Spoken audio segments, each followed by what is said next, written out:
సాంబశివరావు గారిపై దాడిని నేను తీవ్రంగా ఖండిస్తున్నాను. ఇది మామూలు దాడి కాదు, మసాలా దాడి.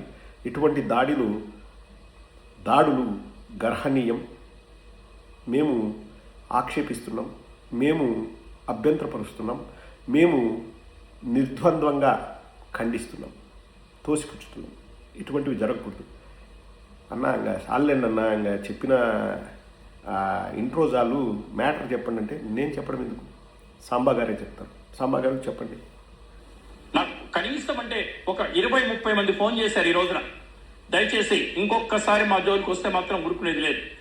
రాజకీయంగా మాట్లాడుకోండి, చంద్రబాబు నాయుడు గారిని మాట్లాడుకోండి, పవన్ కళ్యాణ్ గారిని మాట్లాడుకోండి, లేదా కూటమి ప్రభుత్వం మాట్లాడుకోండి, ఎన్డీఏని టార్గెట్ చేసుకోండి, మోడీ గారిని, అమిత్ షా వ్యవహార శైలి విమర్శించండి. ఎవరొద్దన్నారు?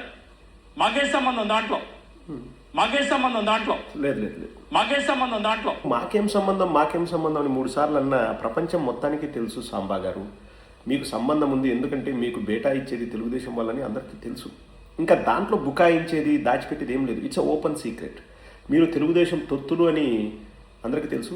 దాడి అంటే మీరు ఇందాక ఏమైనా భయపడ్డారా? దాడి భౌతిక దాడి కాదండి, టెలిఫోన్. ఇంకా తెలుగులో ఏమంటారు దాన్ని? మీరే కామెంట్ సెక్షన్ అండి. టెలిఫోన్ దాడి.